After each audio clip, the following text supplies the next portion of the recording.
Hello everyone, welcome to Chart of the Day. This is Simon, and this is the 30th of November 2015. So just to let everybody know, I'm sorry that I haven't done this over the last week or so. I've just been really busy with some projects that I'm busy creating at this stage and putting together some really decent material for you and for some workshops that I've been focused on. So nevertheless, okay. So let's have a look at what's actually occurring for us right now. I definitely love this picture. Like it portrayed such a beautiful expression of where the sun is, where Mercury is at this stage, and of course where the what's the word? Sun, Mercury, Saturn, where Saturn is, of course, and the trine to Leo, the moon, as you can see over there.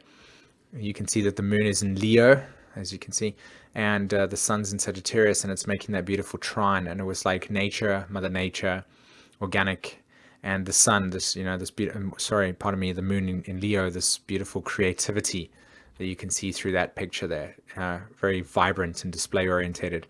Mother Earth, feminine forces. Okay. So let's have a look at what's actually occurring here at this stage. Two things that I really want to bring everybody's attention to. One is the actual main sort of words that I would want to use to convey this chart of the day, and that is the Pluto square Mars that's coming up for us at this point. Now, we've already had Pluto square Venus that actually occurred just before the full moon in Gemini, so I wouldn't be surprised if some of you guys experienced some conflicts around relationships during that period of time. And of course, whenever Pluto makes an angle to any sign for that matter, or any planet for that matter, there's always going to be this deep inner transmutation that's going to occur, and it's going to be always like a splitting of matter. There's going to be reality shocks that are going to manifest through that experience. So there's two ways that came out: an emancipation of bondage regarding things that you were holding on to that might not have been true, and they came up to the surface, or you had to deal with some tension regarding relationships. I also believe that this angle or square was actually very important because on one level, it was actually about a liberation from expectations. It was a liberation from things that are holding you and weighing you down. Of course, the relationship between Libra and Capricorn in the astrological chart will always correlate to expectations, because Capricorn's wanting to take a lot of responsibility, and Libra is saying, but I'm looking for fairness and balance and equality. And when you put the square together, it's like, how do I take responsibility for others, and how do I do things for others, and also how do I feel inside of myself like I have to be responsible for others. So there's a lot of that tension occurring at this point, or has occurred with Pluto square Venus. But I also believe that what was actually occurring for many of us on the planet that have done quite a lot of internal shifting was that these new relationships were being very like merged in. There was a kind of osmosis with new values, okay, and a new shifting within what you believe to be true, and kind of like really anchoring that into yourself. But now, of course, Pluto is going to be squaring Mars, and that's a different ballgame whatsoever, because when Pluto is in on opposition, a square to Mars, or conjunct it, you're dealing with like these desires on a deep level in relationship to conscious desires. Okay, so they're essentially the same thing, but when they're in opposition to each other, for an example, there's going to be your desires and other people's desires going in opposite directions. So you're always going to feel this kind of like tension. When there's a square, it's operating the same way, where there's very difficult tension, should I say. Like, I don't want to use these words because, like, what does tension mean? There's a struggle, there's a conflict that's occurring. So to rise above the conflicting desires of others, there must be no conflict about your own. And this is really important, because Sagittarius correlates to conflict, and Mercury, the Sun, and Saturn are there as well. So there's going to be a projection of your own and other people's like philosophies and desires and belief systems into the world. And we all know that religion in itself and All forms of belief systems that are not of your own meaning are always going to create a divide, because essentially, if you have a bunch of people that believe in one thing and they're in conflict with another bunch of people, it's their inability to accept their own personal truth. So as an example, I don't really have any conflict with things like Vedic astrology or 13th Nov astrology or anything, because that's a way of understanding the nature of creation. And that's just that one method.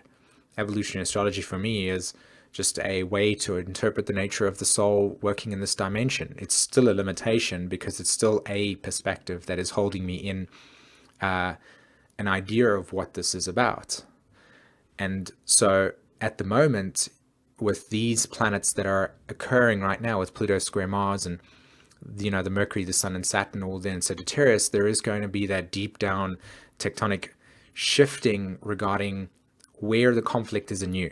So if you can look at your life and find where you see conflict outside of yourself, if you apply the as above, so below template to your life, you'll realize that if you can resolve the conflict in you, then the external situation won't be there.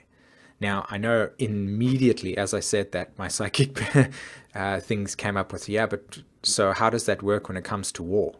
That's true, right? This is the paradox, because the external situation is out of your control because the magnitude of it is far greater than you yourself. So what you can do is resolve the conflict of the war inside of yourself and observe it from a very balanced perspective, which is to do literally what I just said, which was to go, okay, so, at the moment, war is occurring because we have maniacs running the planets at this stage.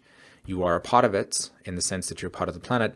What you can do is you can represent a light that is vibrating holistic and balancedness within yourself.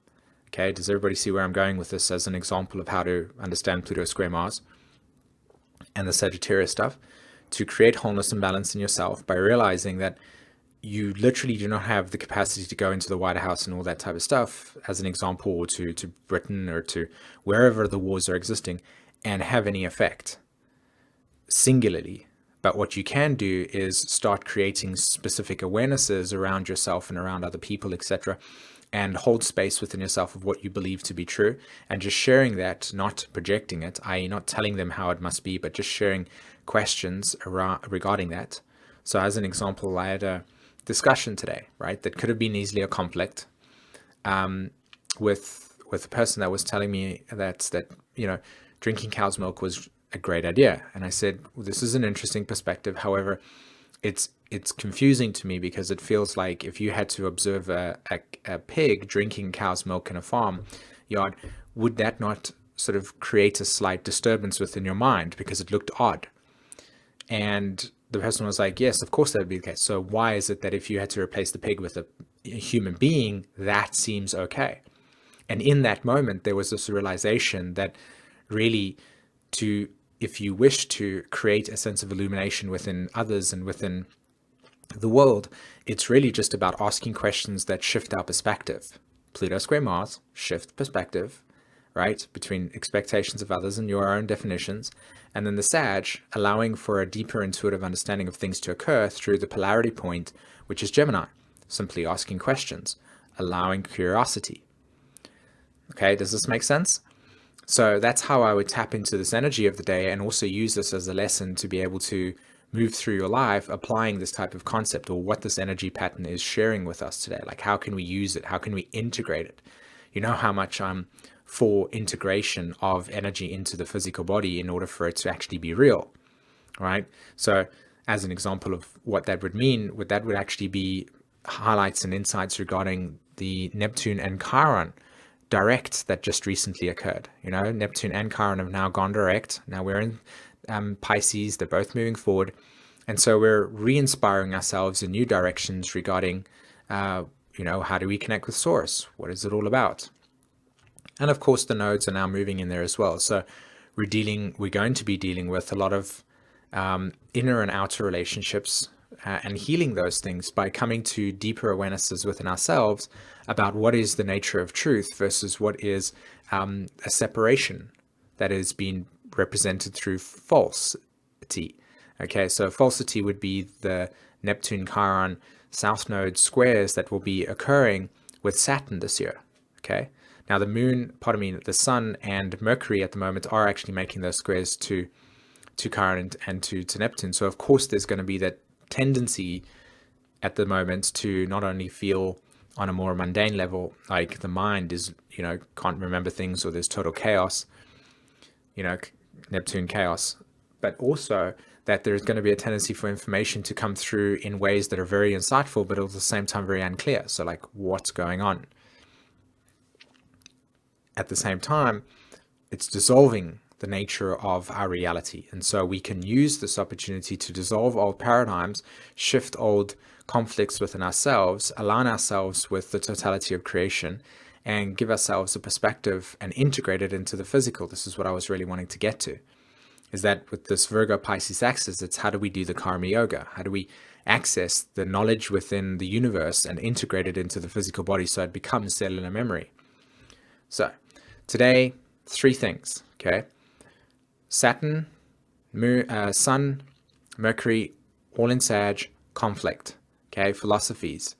Neptune, square it, okay? The dissolving and the renunciation of my inner conflicting within myself. Pluto square Mars, again, the shifting that's occurring that is allowing us to reestablish new balance, new equations within ourselves that creates holistic perspectives, okay? And then, of course, finally, how do we integrate this knowledge into ourselves? Like, how do we go about our day seeking to discover within inside of ourselves where these conflicts are within us? Observe and analyze conflicts that you feel are external. Observe how they are inside of yourself. Close the gap by dissolving the boundary, creating wholeness and balance, and allowing yourself to actually navigate your way in this week in a very sort of stable and concrete and what's the word I can use? Unhindered way. All right. Fantastic, everyone. Thanks so much for watching Chart of the Day. I hope you loved it. Give it a like and subscribe. It always helps with the videos and such. And if anybody enjoyed this video and you want to share it with your friends, please do. Don't forget to check out Raising Vibrations' website if you want to support the work that I do. I've got various readings and so on and so forth, workshops as well. And if you just want to send me an email saying thanks very much for doing a video, I appreciate that as well. Other than that, guys, have an awesome week. Take care. Bye-bye.